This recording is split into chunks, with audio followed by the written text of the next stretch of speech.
سورة البقرة. بسم الله الرحمن الرحيم. ألف لام ميم. ذلك الكتاب لا ريب فيه هدى للمتقين الذين يؤمنون بالغيب ويقيمون الصلاة ومما رزقناهم ينفقون والذين يؤمنون بما أنزل إليك وما أنزل من قبلك وبالآخرة هم يوقنون أولئك على هدى من ربهم وأولئك هم المفلحون إن الذين كفروا سواء عليهم أأنذرتهم أم لم تنذرهم لا يؤمنون ختم الله على قلوبهم وعلى سمعهم وعلى أبصارهم غشاوة ولهم عذاب عظيم ومن الناس من يقول آمنا بالله وباليوم الآخر وما هم بمؤمنين يخادعون الله والذين آمنوا وما يخدعون إلا أنفسهم وما يشعرون في قلوبهم مرض فزادهم الله مرضا ولهم عذاب أليم بما كانوا يكذبون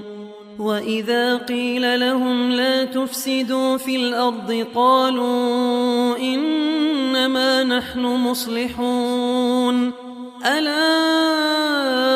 إنهم هم المفسدون ولكن لا يشعرون وإذا قيل لهم آمنوا كما آمن الناس قالوا أنؤمن كما آمن السفهاء ألا إنهم هم السفهاء ولكن لا يعلمون وإذا لقوا الذين آمنوا قالوا آمنا وإذا خلوا إلى شياطينهم قالوا إنا معكم إنما نحن مستهزئون الله يستهزئ بهم ويمدهم في طغيانهم يعمهون أولئك الذين اشتروا الضلالة بالهدى فما ربحت تجارتهم وما كانوا مهتدين مثلهم كمثل الذي استوقد نارا فلما أضاءت ما حوله ذهب الله بنورهم وتركهم في ظلمات لا يبصرون صم بكم عمي فهم لا يرجعون أو كصيب من السماء فيه ظلمات ورعد وبرق يجعلون أصابعهم في آذانهم من الصواعق حذر الموت والله محيط بالكافرين يكاد البرق يخطف أبصارهم كلما أضاء لهم مشوا فيه وإذا أظلم عليهم قاموا ولو شاء الله لذهب بسمعهم وأبصارهم إن الله على كل شيء قدير يا أيها الناس اعبدوا ربكم الذي خلقكم والذين من قبلكم لعلكم تتقون الذي جعل لكم الأرض فراشا والسماء بناء وأنزل من السماء ماء فأخرج به من الثمرات رزقا لكم فلا تجعلوا لله أندادا وأنتم تعلمون وإن كنتم في ريب مما نزلنا على عبدنا فأتوا بسورة من مثله وادعوا شهداءكم من دون الله إن كنتم صادقين فإن لم تفعلوا ولن تفعلوا فاتقوا النار التي وقودها الناس والحجارة أعدت للكافرين وبشر الذين آمنوا وعملوا الصالحات أن لهم جنات تجري من تحتها الأنهار كلما رزقوا منها من ثمرة رزقا قالوا هذا الذي رزقنا من قبل وأتوا به متشابها ولهم فيها أزواج مطهرة وهم فيها خالدون إن الله لا يستحيي أن يضرب مثلا ما بعوضة فما فوقها فأما الذين آمنوا فيعلمون أنه الحق من ربهم وأما الذين كفروا فيقولون ماذا أراد الله بهذا مثلا يضل به كثيرا ويهدي به كثيرا وما يضل به إلا الفاسقين الذين ينقضون عهد الله من بعد ميثاقه ويقطعون ما أمر الله به أن يوصل ويفسدون في الأرض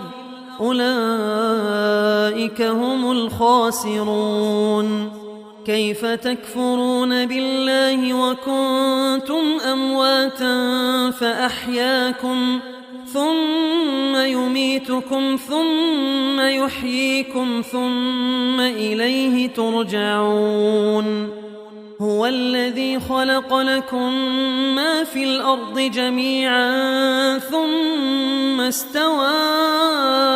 إلى السماء فسواهن 7 سماوات وهو بكل شيء عليم وإذ قال ربك للملائكة إني جاعل في الأرض خليفة قالوا أتجعل فيها من يفسد فيها ويسفك الدماء ونحن نسبح بحمدك ونقدس لك قال إني أعلم ما لا تعلمون وعلم آدم الأسماء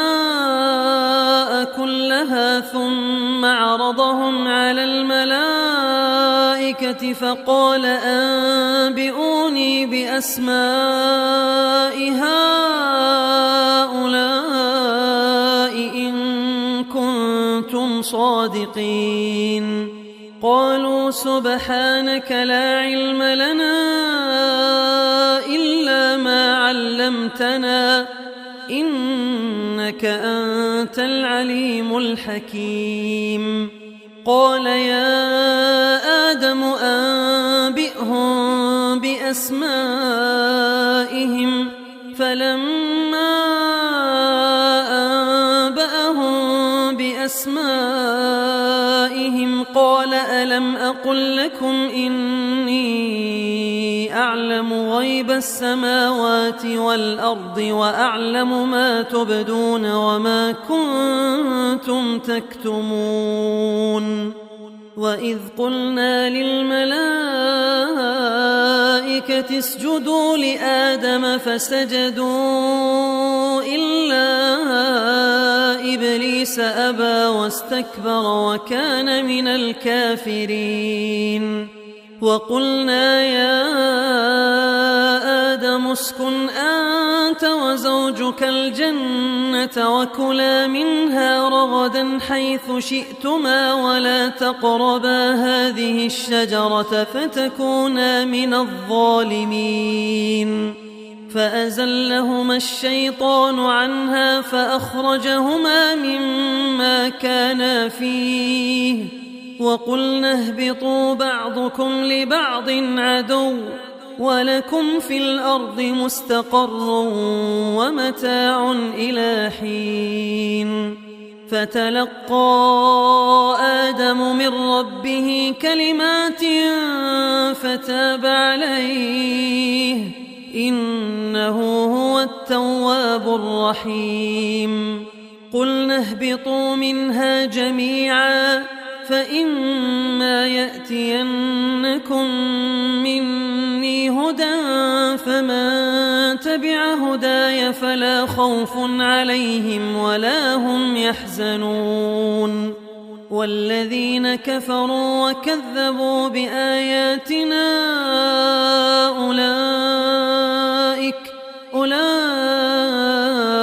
أولئك أصحاب النار هم فيها خالدون يا بني إسرائيل اذكروا نعمتي التي أنعمت عليكم وأوفوا بعهدي أوف بعهدكم وإياي فارهبون وآمنوا بما أنزلت مصدقا لما معكم ولا تكونوا أول كافر به ولا تشتروا بآياتي ثمنا قليلا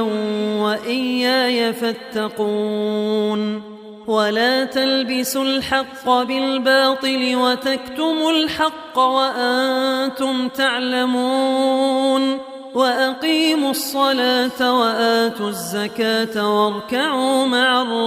الراكعين أتأمرون الناس بالبر وتنسون أنفسكم وأنتم تتلون الكتاب أفلا تعقلون واستعينوا بالصبر والصلاة وإنها لكبيرة إلا على الخاشعين الذين يظنون أنهم ملاقو ربهم وأنهم إليه راجعون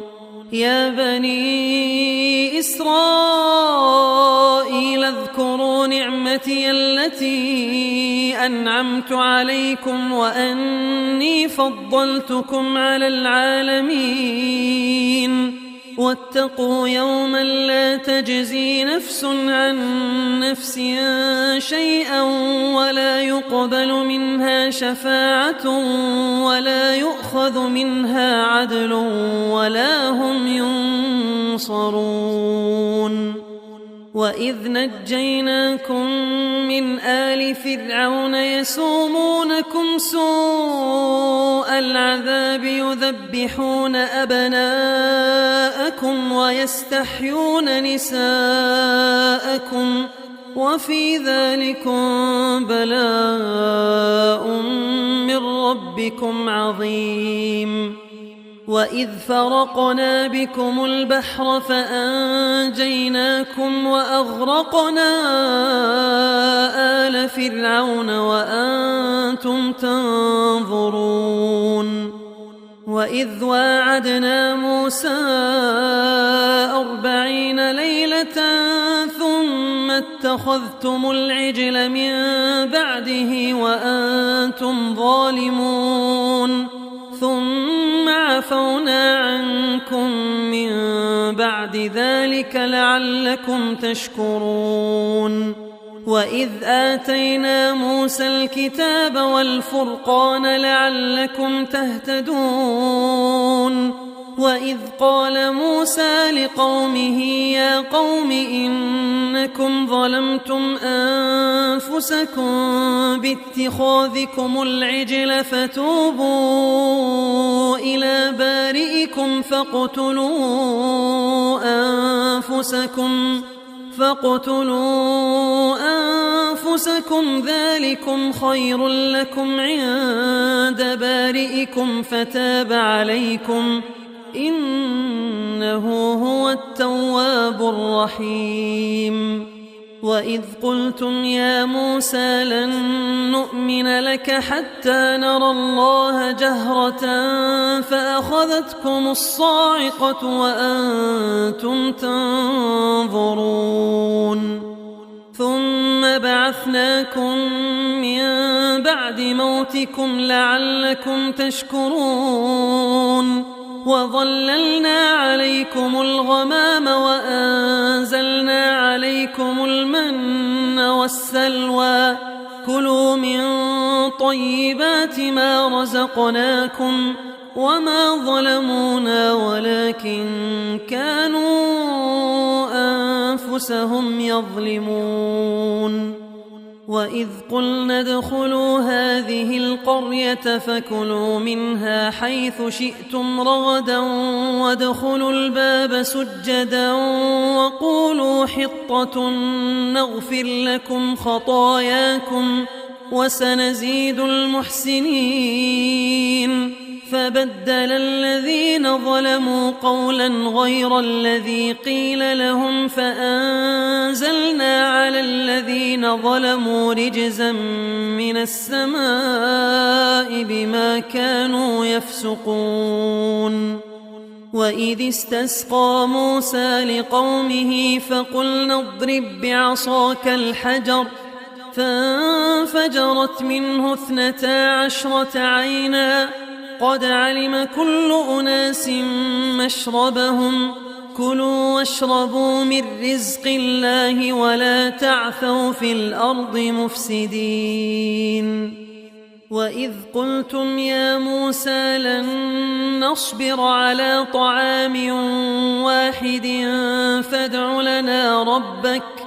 فادع لنا ربك يخرج لنا مما تنبت الأرض من بقلها وقثائها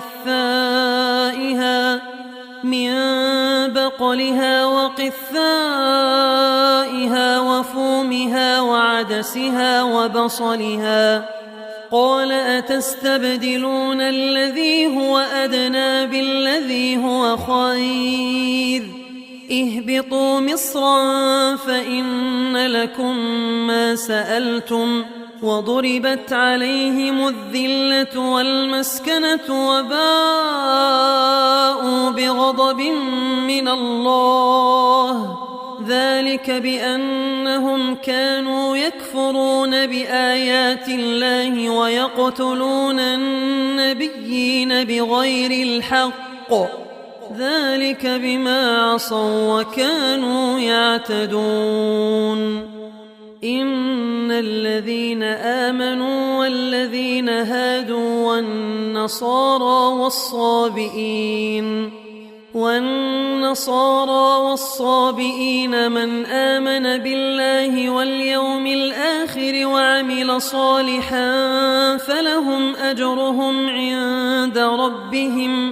فلهم أجرهم عند ربهم ولا خوف عليهم ولا هم يحزنون وإذ أخذنا ميثاقكم ورفعنا فوقكم الطور خذوا ما آتيناكم بقوة واذكروا ما فيه لعلكم تتقون ثم توليتم من بعد ذلك فلولا فضل الله عليكم ورحمته لكنتم من الخاسرين ولقد علمتم الذين اعتدوا منكم في السبت فقلنا لهم كونوا قردة خاسئين فجعلناها نكالا لما بين يديها وما خلفها وموعظة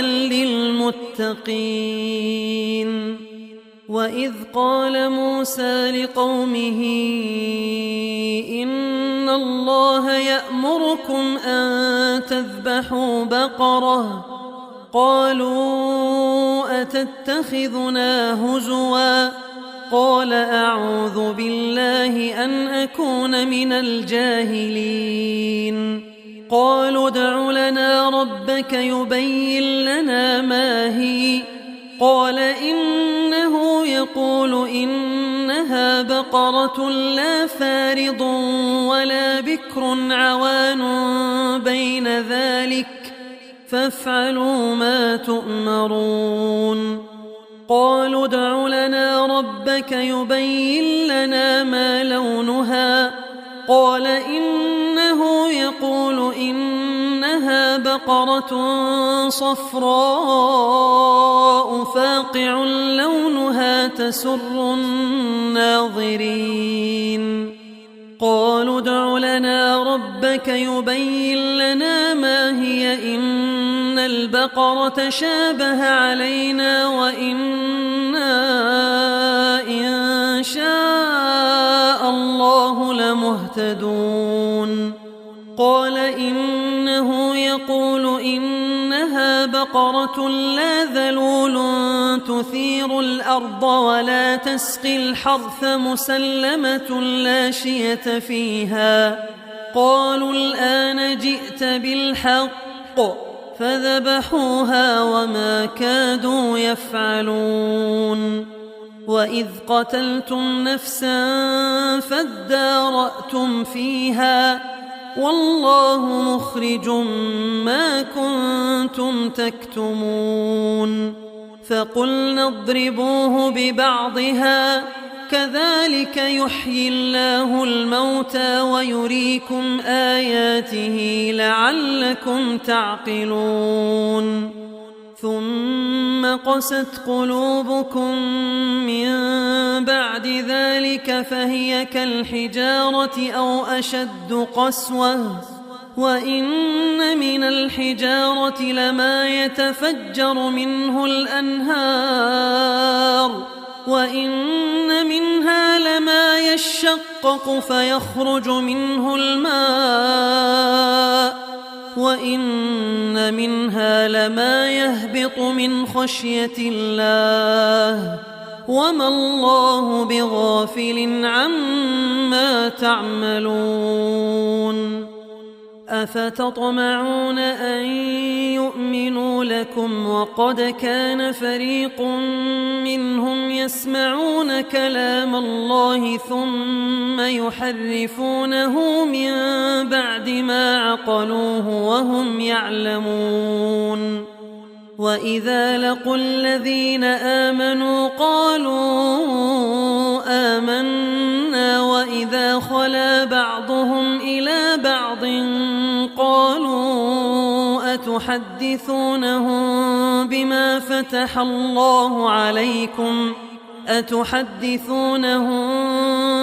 فتح الله عليكم ليحاجوكم به عند ربكم أفلا تعقلون. أولا يعلمون أن الله يعلم ما يسرون وما يعلنون ومنهم أميون لا يعلمون الكتاب إلا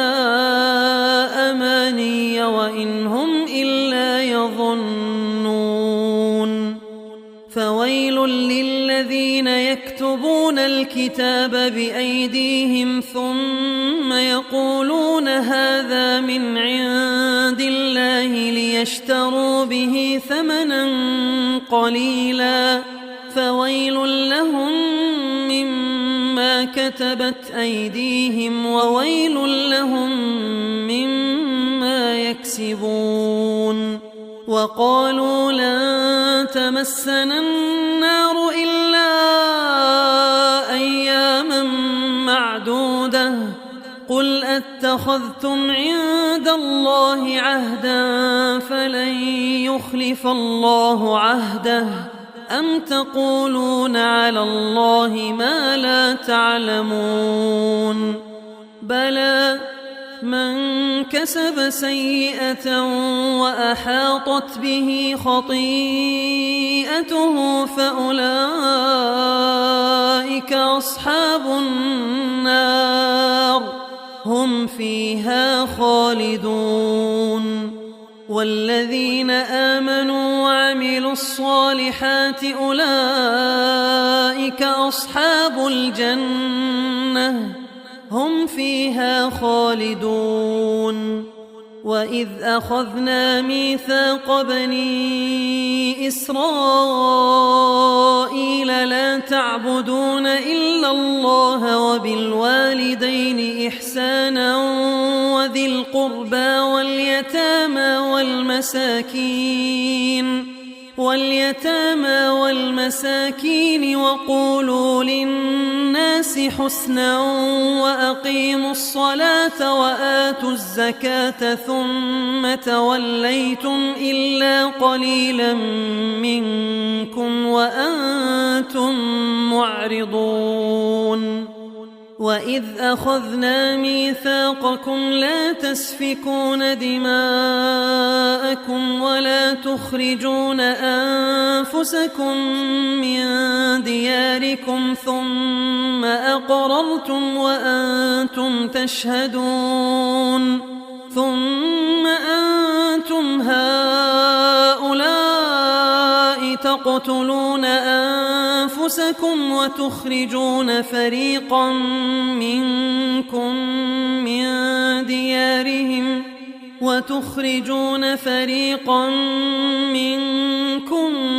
من ديارهم تظاهرون عليهم بالإثم والعدوان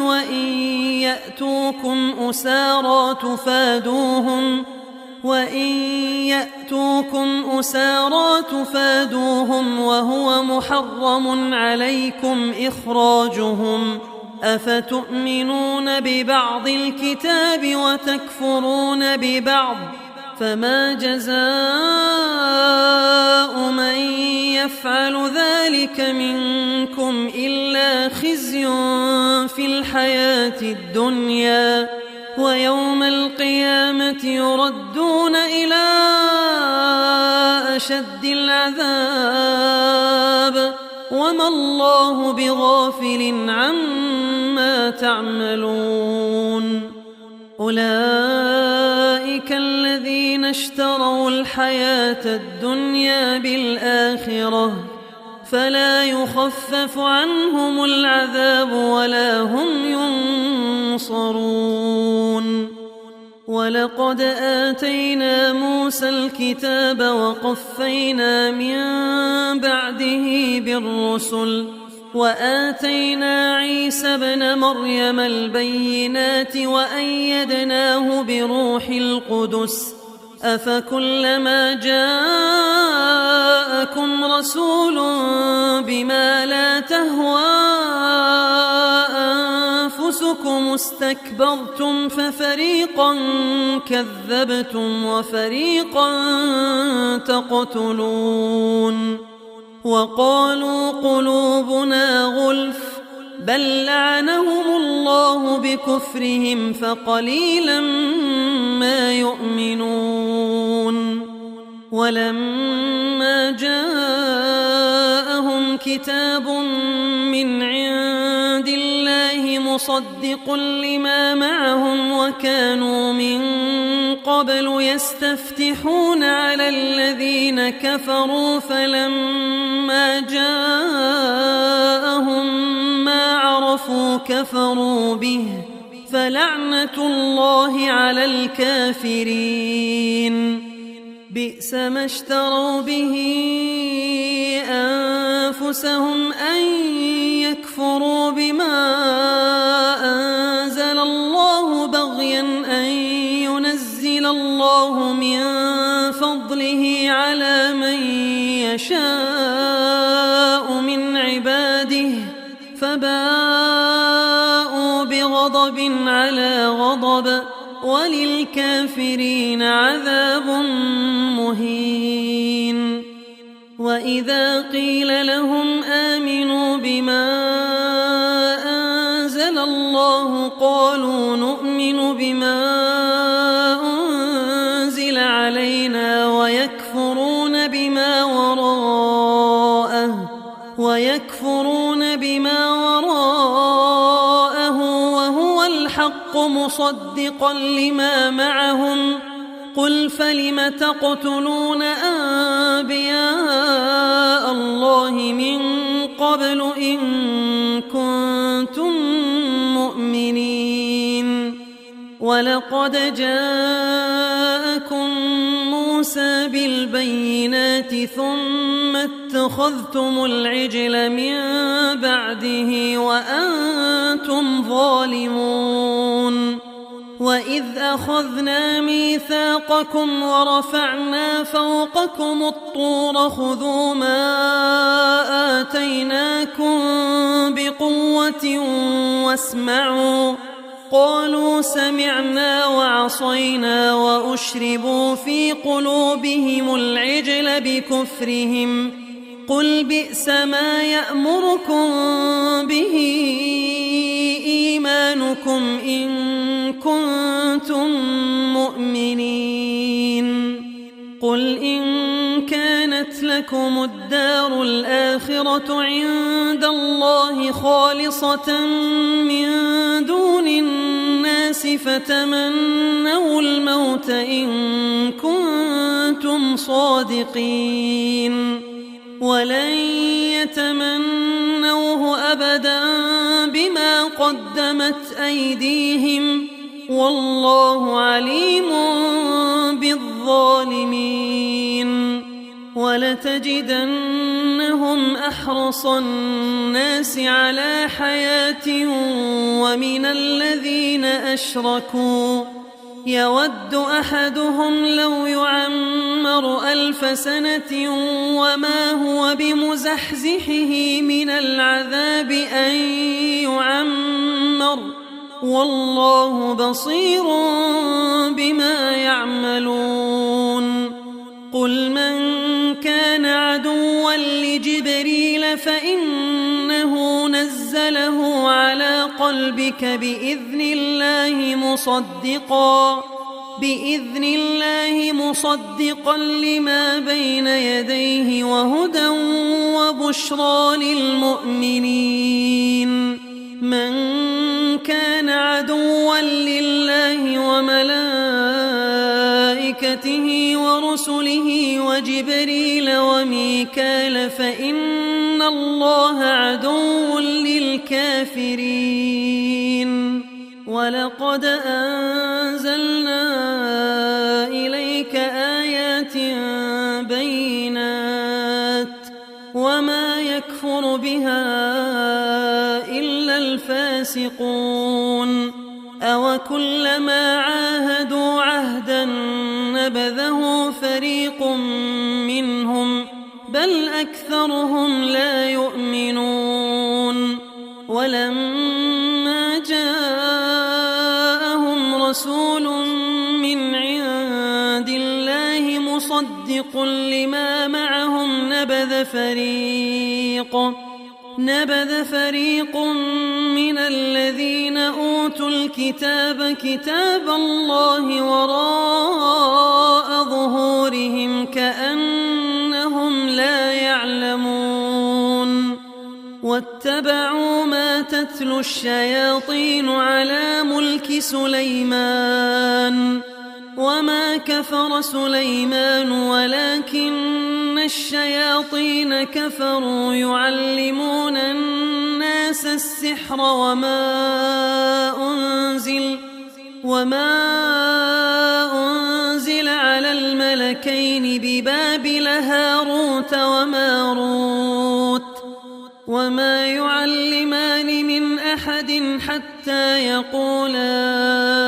إنما نحن فتنة فتنة فلا تكفر فيتعلمون منهما ما يفرقون به بين المرء وزوجه وما هم بضارين به من أحد إلا بإذن الله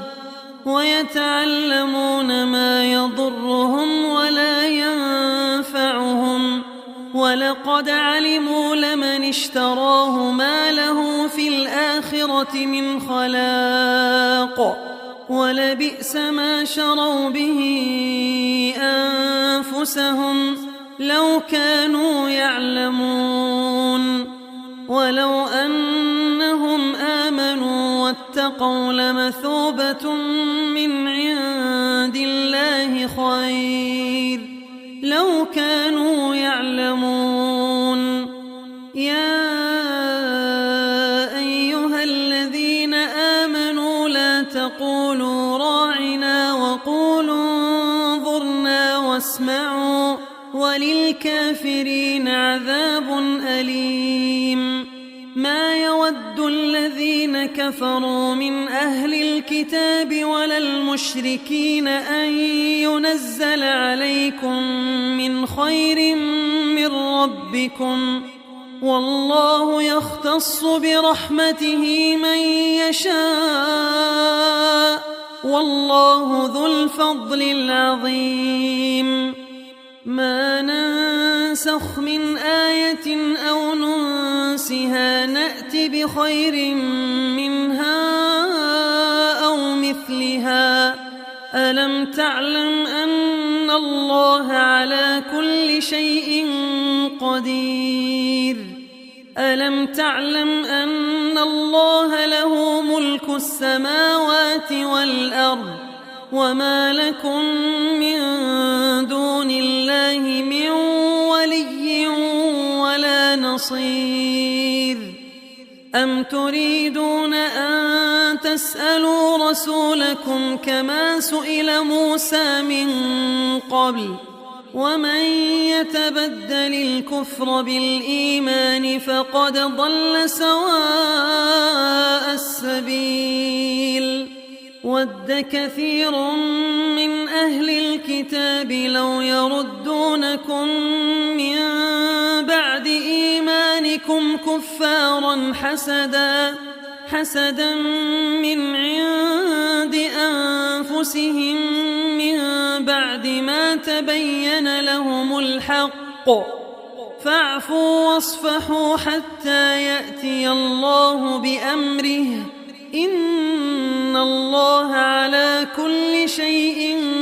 قدير وأقيموا الصلاة وآتوا الزكاة وما تقدموا لأنفسكم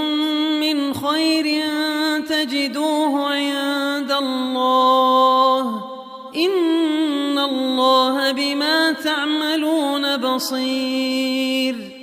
وقالوا لن يدخل الجنة إلا من كان هودا أو نصارى تلك أمانيهم قل هاتوا برهانكم إن كنتم صادقين بلى من أسلم وجهه لله وهو محسن فله أجره عند ربه ولا خوف عليهم ولا هم يحزنون وقالت اليهود ليست النصارى على شيء وقالت النصارى ليست اليهود على شيء وهم يتلون الكتاب كذلك قال الذين لا يعلمون مثل قولهم فالله يحكم بينهم يوم القيامة فيما كانوا فيه يختلفون ومن أظلم ممن منع مساجد الله أن يذكر فيها اسمه وسعى في خرابها أولئك ما كان لهم أن يدخلوها إلا خائفين لهم في الدنيا خزي ولهم في الآخرة عذاب عظيم ولله المشرق والمغرب فأينما تولوا فثم وجه الله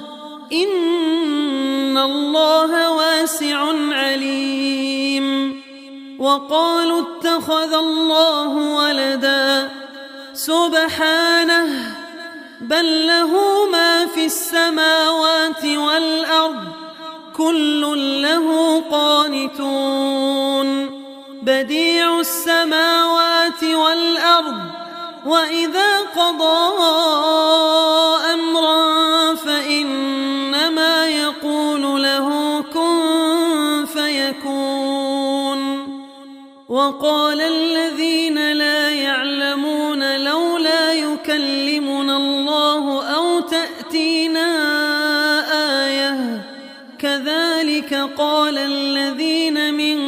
قبلهم مثل قولهم تشابهت قلوبهم قد بينا الآيات لقوم يوقنون إنا أرسلناك بالحق بشيرا ونذيرا ولا تسأل عن أصحاب الجحيم ولن ترضى عنك اليهود ولا النصارى حتى تتبع ملتهم قل إن هدى الله هو الهدى ولئن اتبعت أهواءهم بعد الذي جاءك من العلم ما لك من الله من ولي ولا نصير الذين آتيناهم الكتاب يتلونه حق تلاوته أولئك يؤمنون به ومن يكفر به فأولئك هم الخاسرون يا بني إسرائيل اذكروا نعمتي التي أنعمت عليكم وأني فضلتكم على العالمين واتقوا يوما لا تجزي نفس عن نفس شيئا ولا يقبل منها عدل ولا تنفعها شفاعة ولا هم ينصرون وإذ ابتلى إبراهيم ربه بكلمات فأتمهن قال إني جاعلك للناس إماما قال ومن ذريتي قال لا ينال عهد الظالمين وإذ جعلنا البيت مثابة للناس وأمنا واتخذوا من مقام إبراهيم مصلى وعهدنا إلى إبراهيم وإسماعيل أن طهرا بيتي للطائفين والعاكفين والركع السجود وإذ قال إبراهيم رب اجعل هذا بلدا آمنا وارزق أهله من الثمرات من آمن منهم بالله واليوم الآخر قال ومن كفر فأمتعه قليلا ثم أضطره إلى عذاب النار وبئس المصير وإذ يرفع إبراهيم القواعد من البيت وإسماعيل ربنا تقبل منا إنك أنت السميع العليم ربنا واجعلنا مسلمين لك ومن ذريتنا أمة مسلمة لك وأرنا مناسكنا وتب علينا إنك أنت التواب الرحيم ربنا وابعث فيهم رسولا منهم يتلو عليهم آياتك ويعلمهم الكتاب والحكمة ويزكيهم إنك أنت العزيز الحكيم ومن يرغب عن ملة إبراهيم إلا من سفه نفسه ولقد اصطفيناه في الدنيا وإنه في الآخرة لمن الصالحين إذ قال له ربه أسلم قال أسلمت لرب العالمين ووصى بها إبراهيم بنيه ويعقوب يا بني إن الله اصطفى لكم الدين فلا تموتن إلا وأنتم مسلمون أم كنتم شهداء إذ حضر يعقوب الموت إذ قال لبنيه ما تعبدون من بعدي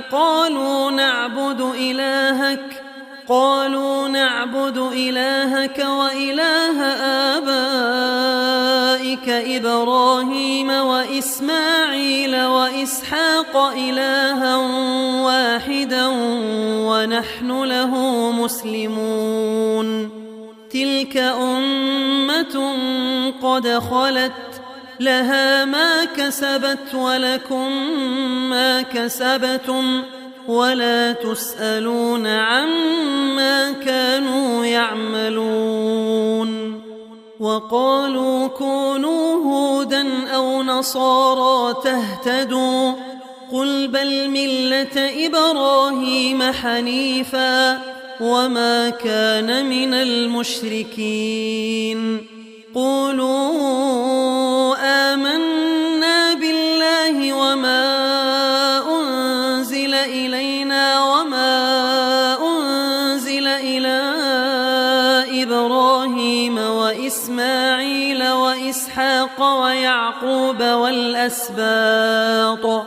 وإسحاق ويعقوب والأسباط وما أوتي موسى وعيسى وما أوتي النبيون من ربهم لا نفرق بين أحد منهم ونحن له مسلمون فإن آمنوا بمثل ما آمنتم به فقد اهتدوا وإن تولوا فإنما هم في شقاق فسيكفيكهم الله وهو السميع العليم صبغة الله ومن أحسن من الله صبغة ونحن له عابدون قل أتحاجوننا في الله وهو ربنا وربكم ولنا أعمالنا ولكم أعمالكم ونحن له مخلصون أم تقولون إن إبراهيم وإسماعيل وإسحاق ويعقوب والأسباط كانوا هودا أو نصارى قل أأنتم أعلم أم الله ومن أظلم ممن كتم شهادة عنده من الله وما الله بغافل عما تعملون تلك أمة قد خلت لها ما كسبت ولكم ما كسبتم ولا تسألون عما كانوا يعملون. سيقول السفهاء من الناس ما ولاهم عن قبلتهم التي كانوا عليها قل لله المشرق والمغرب يهدي من يشاء إلى صراط مستقيم. وكذلك جعلناكم أمة وسطا لتكونوا شهداء على الناس ويكون الرسول عليكم شهيدا. وما جعلنا القبلة التي كنت عليها إلا لنعلم من يتبع الرسول ممن ينقلب على عقبيه وإن كانت لكبيرة إلا على الذين هدى الله وما كان الله ليضيع إيمانكم إن الله بالناس لرؤوف رحيم. قد نرى تقلب وجهك في السماء فلنولينك قبلة ترضاها فول وجهك شطر المسجد الحرام وحيث ما كنتم فولوا وجوهكم شطره وإن الذين أوتوا الكتاب ليعلمون أنه الحق من ربهم وما الله بغافل عما يعملون. ولئن أتيت الذين أوتوا الكتاب بكل آية ما تبعوا قبلتك وما أنت بتابع قبلتهم وما بعضهم بتابع قبلة بعض ولئن اتبعت أهواءهم من بعد ما جاءك من العلم إنك إذا لمن الظالمين. الذين آتيناهم الكتاب يعرفونه كما يعرفون أبناءهم وإن فريقا منهم ليكتمون الحق وهم يعلمون. الحق من ربك فلا تكونن من الممترين. ولكل وجهة هو موليها فاستبقوا الخيرات أينما تكونوا يأت بكم الله جميعا إن الله على كل شيء قدير. ومن حيث خرجت فول وجهك شطر المسجد الحرام وإنه للحق من ربك وما الله بغافل عما تعملون. ومن حيث خرجت فول وجهك شطر المسجد الحرام وحيث ما كنتم فولوا وجوهكم شطره لئلا يكون للناس عليكم حجة إلا الذين ظلموا منهم فلا تخشوهم واخشوني ولأتم نعمتي عليكم ولعلكم تهتدون. كما أرسلنا فيكم رسولا منكم يتلو عليكم آياتنا ويزكيكم ويعلمكم الكتاب والحكمة ويعلمكم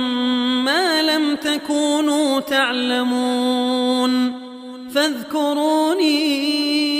أذكركم واشكروا لي ولا تكفرون. يا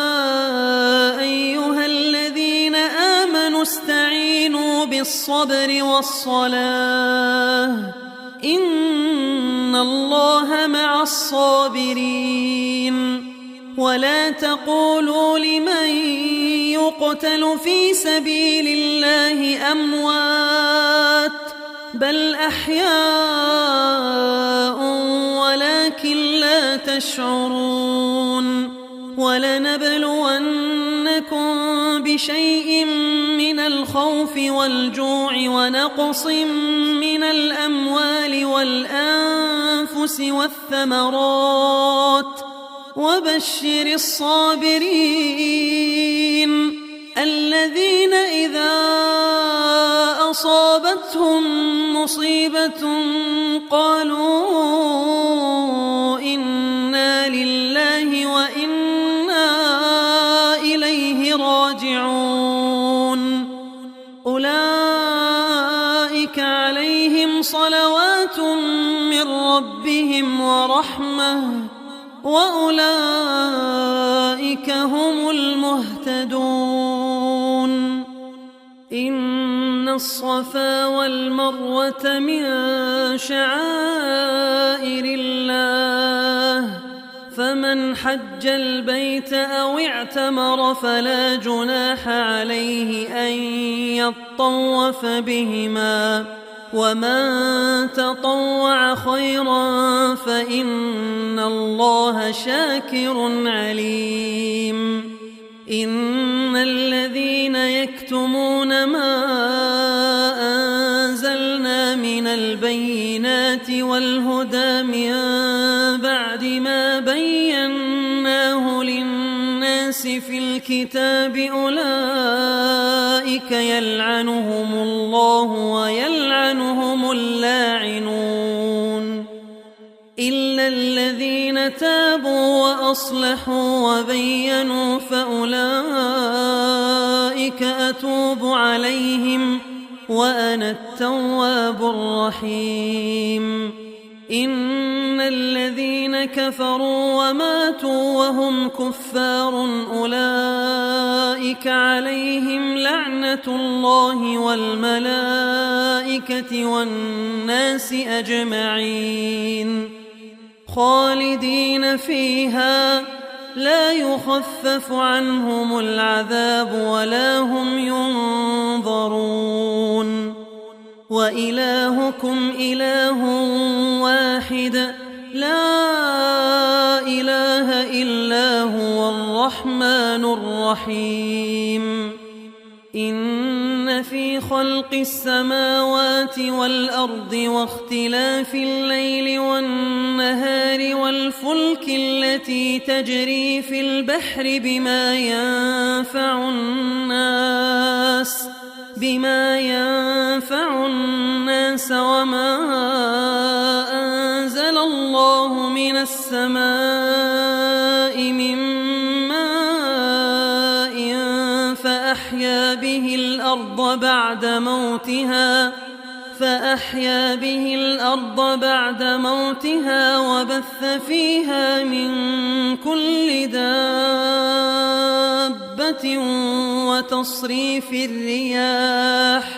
وتصريف الرياح والسحاب المسخر بين السماء والأرض لآيات لقوم يعقلون ومن الناس من يتخذ من دون الله أندادا يحبونهم كحب الله والذين آمنوا أشد حبا لله ولو يرى الذين ظلموا إذ يرون العذاب أن القوة لله جميعا وأن الله شديد العذاب إذ تبرأ الذين اتبعوا من الذين اتبعوا ورأوا العذاب وتقطعت بهم الأسباب وقال الذين اتبعوا لو أن لنا كرة فنتبرأ منهم كما تبرأوا منا كذلك يريهم الله أعمالهم حسرات عليهم وما هم بخارجين من النار. يا أيها الناس كلوا مما في الأرض حلالا طيبا ولا تتبعوا خطوات الشيطان إنه لكم عدو مبين. إنما يأمركم بالسوء والفحشاء وأن تقولوا على الله ما لا تعلمون. وإذا قيل لهم اتبعوا ما أنزل الله قالوا بل نتبع ما ألفينا عليه آباءنا أولو كان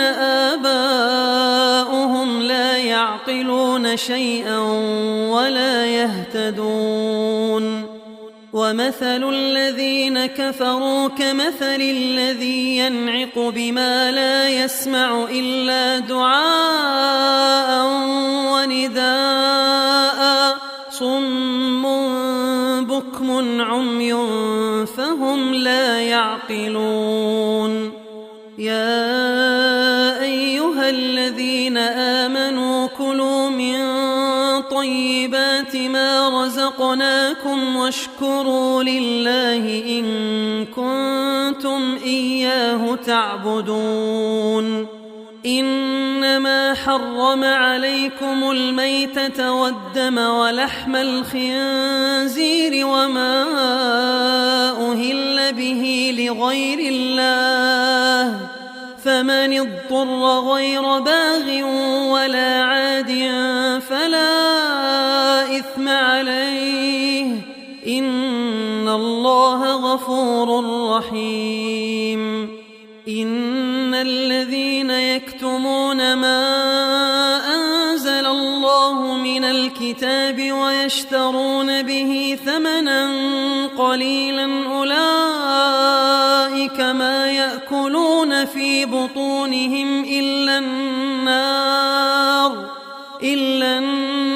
ولا يكلمهم الله يوم القيامة ولا يزكيهم ولهم عذاب أليم. أولئك الذين اشتروا الضلالة بالهدى والعذاب بالمغفرة فما أصبرهم على النار. ذلك بأن الله نزل الكتاب بالحق وإن الذين اختلفوا في الكتاب لفي شقاق بعيد. ليس البر أن تولوا وجوهكم قبل المشرق والمغرب ولكن البر من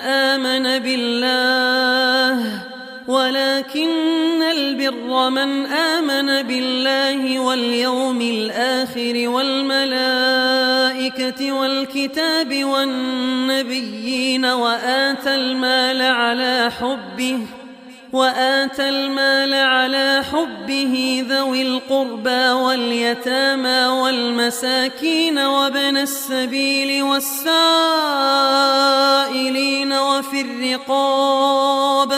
وفي الرقاب وأقام الصلاة وآتى الزكاة والموفون بعهدهم إذا عاهدوا والصابرين في البأساء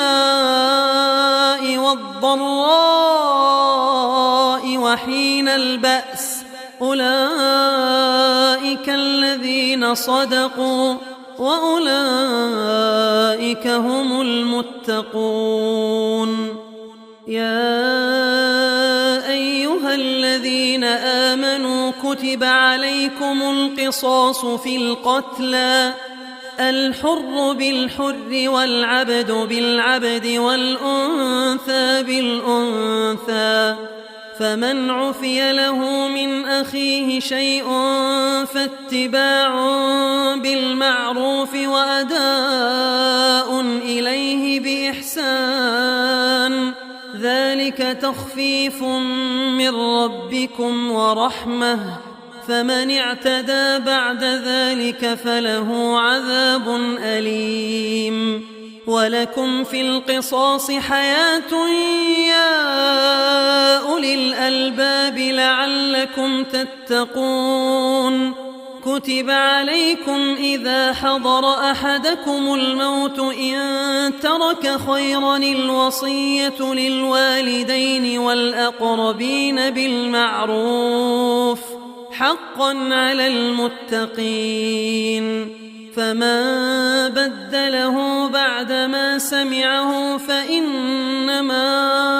إثمه على الذين يبدلونه إن الله سميع عليم فمن خاف من موص جنفا أو إثما فأصلح بينهم فلا إثم عليه إن الله غفور رحيم يا أيها الذين آمنوا كتب عليكم الصيام كما كتب على الذين من قبلكم لعلكم تتقون أياما معدودات فمن كان منكم مريضا أو على سفر فعدة من أيام أخر وعلى الذين يطيقونه فدية طعام مسكين فمن تطوع خيرا فهو خير له وأن تصوموا خير لكم إن كنتم تعلمون شهر رمضان الذي أنزل فيه القرآن هدى للناس وبينات من الهدى والفرقان فمن شهد منكم الشهر فليصمه ومن كان مريضا أو على سفر فعدة من أيام أخر يريد الله بكم اليسر ولا يريد بكم العسر ولتكملوا العدة ولتكبروا الله على ما هداكم ولعلكم تشكرون وإذا سألك عبادي عني فإني قريب أجيب دعوة الداع إذا دعان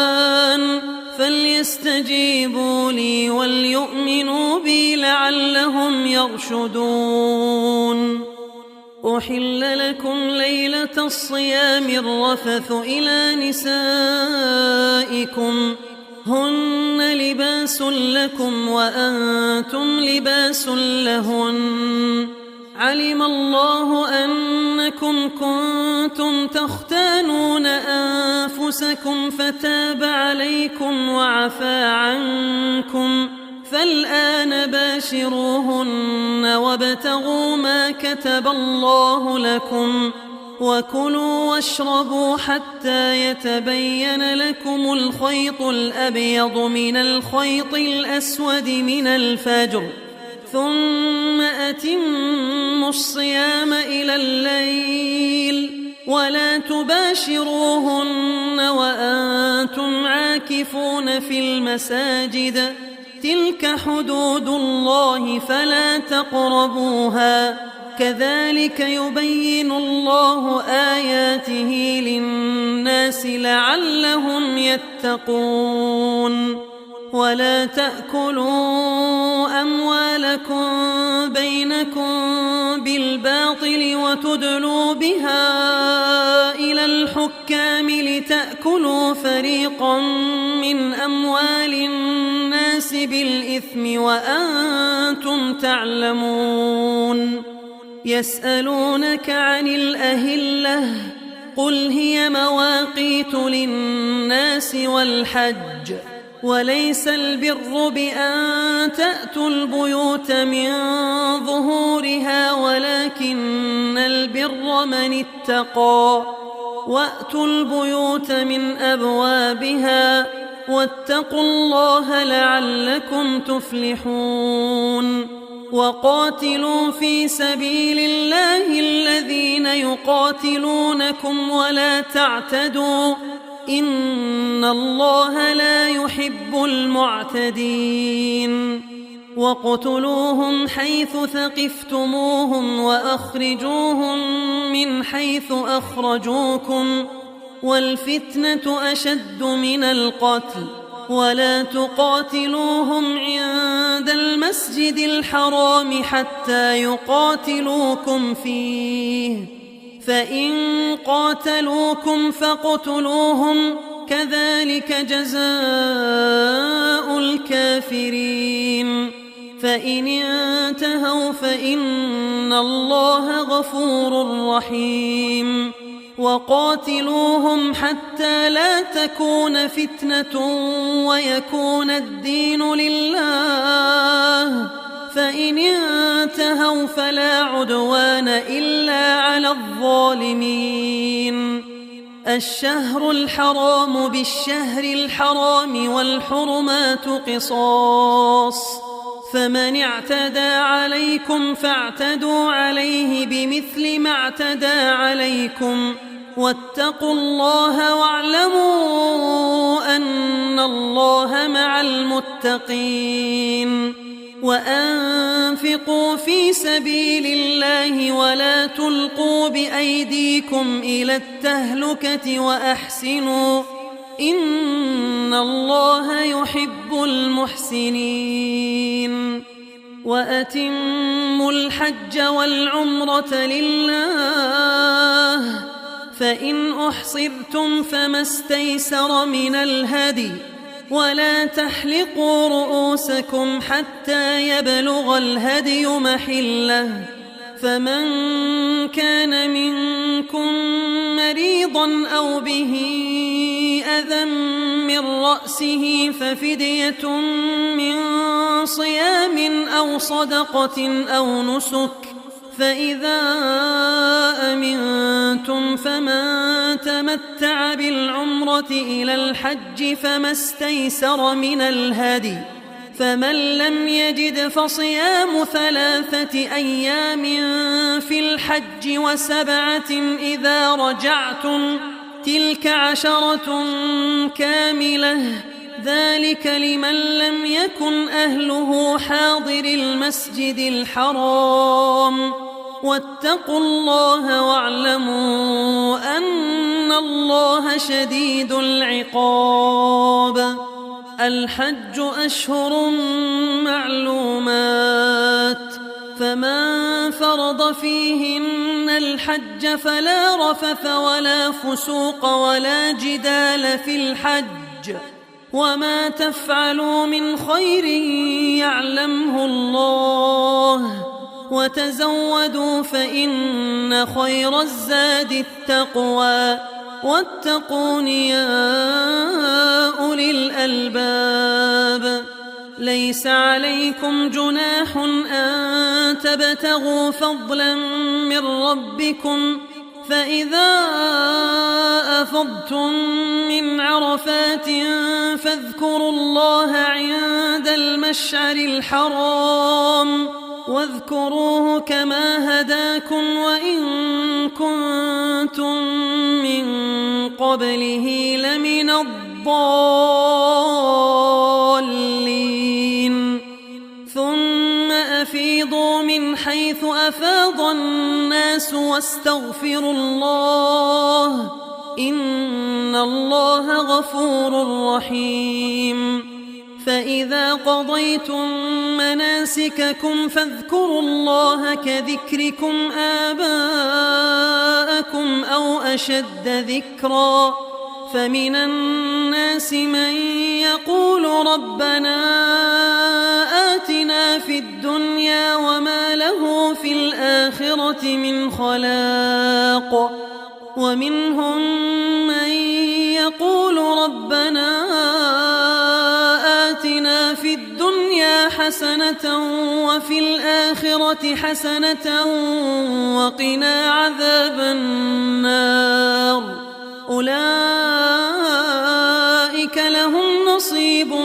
مما كسبوا والله سريع الحساب واذكروا الله في أيام معدودات فمن تعجل في يومين فلا إثم عليه ومن تأخر فلا إثم عليه لمن اتقى واتقوا الله واعلموا أنكم إليه تحشرون ومن الناس من يعجبك قوله في الحياة الدنيا ويشهد الله على ما في قلبه وهو ألد الخصام وإذا تولى سعى في الأرض ليفسد فيها ويهلك الحرث والنسل والله لا يحب الفساد وإذا قيل له اتق الله أخذته العزة بالإثم فحسبه جهنم ولبئس المهاد ومن الناس من يشري نفسه ابتغاء مرضات الله والله رؤوف بالعباد يا أيها الذين آمنوا ادخلوا في السلم كافة ولا تتبعوا خطوات الشيطان إنه لكم عدو مبين فإن زللتم من بعد ما جاءتكم البينات فاعلموا أن الله عزيز حكيم هل ينظرون إلا أن يأتيهم الله في ظلل من الغمام والملائكة وقضي الأمر وإلى الله ترجع الأمور سل بني إسرائيل كم آتيناهم من آية بينة ومن يبدل نعمة الله من بعد ما جاءته فإن الله شديد العقاب زين للذين كفروا الحياة الدنيا ويسخرون من الذين آمنوا والذين اتقوا فوقهم يوم القيامة والله يرزق من يشاء بغير حساب كان الناس أمة واحدة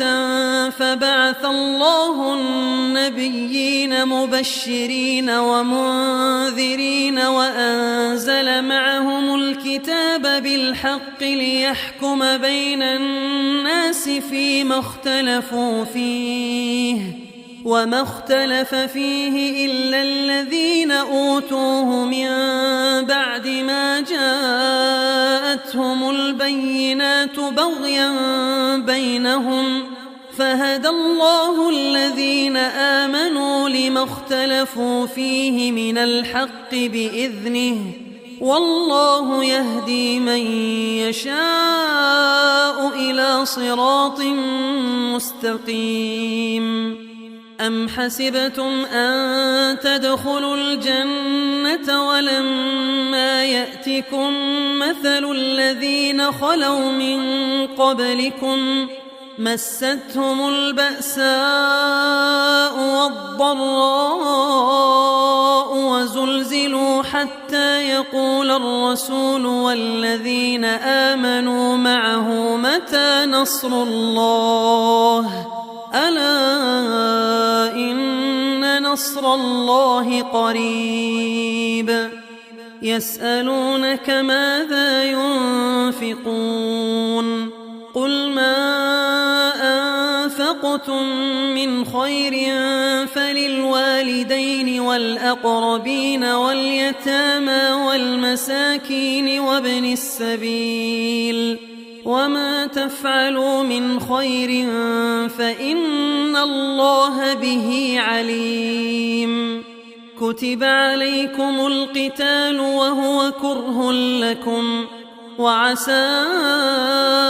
أن تكرهوا شيئا وهو خير لكم وعسى أن تحبوا شيئا وهو شر لكم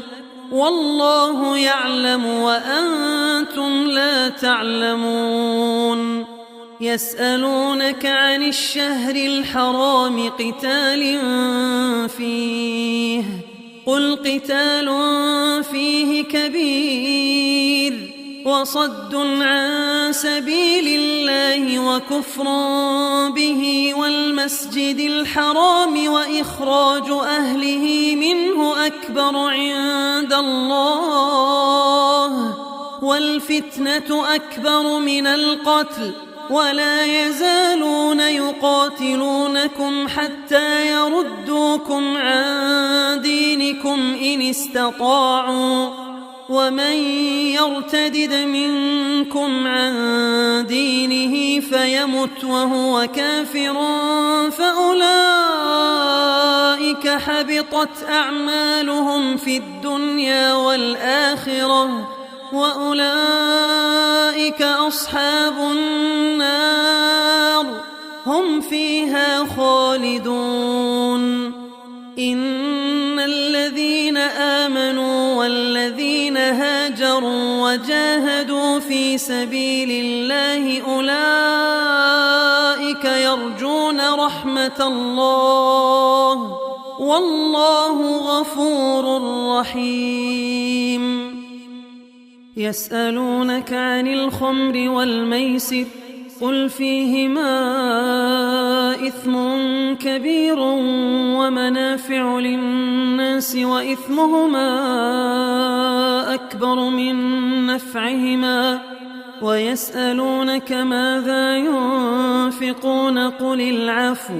كذلك يبين الله لكم الآيات لعلكم تتفكرون في الدنيا والآخرة ويسألونك عن اليتامى قل إصلاح لهم خير وإن تخالطوهم فإخوانكم والله يعلم المفسد من المصلح ولو شاء الله لأعنتكم إن الله عزيز حكيم ولا تنكحوا المشركات حتى يؤمن ولأمة مؤمنة خير من مشركة ولو أعجبتكم ولا تنكحوا المشركين حتى يؤمنوا ولعبد مؤمن خير من مشرك ولو أعجبكم أولئك يدعون إلى النار والله يدعو إلى الجنة والمغفرة بإذنه ويبين آياته للناس لعلهم يتذكرون ويسألونك عن المحيض قل هو أذى فاعتزلوا النساء في المحيض ولا تقربوهن حتى يطهرن فإذا تطهرن فأتوهن من حيث أمركم الله إن الله يحب التوابين ويحب المتطهرين نساؤكم حرث لكم فأتوا حرثكم أنى شئتم وقدموا لأنفسكم واتقوا الله واعلموا أنكم ملاقوه وبشر المؤمنين ولا تجعلوا الله عرضة لأيمانكم أن تبروا وتتقوا وتصلحوا بين الناس والله سميع عليم لا يؤاخذكم الله باللغو في أيمانكم ولكن يؤاخذكم بما كسبت قلوبكم والله غفور حليم للذين يؤلون من نسائهم تربص 4 أشهر فإن فاءوا فإن الله غفور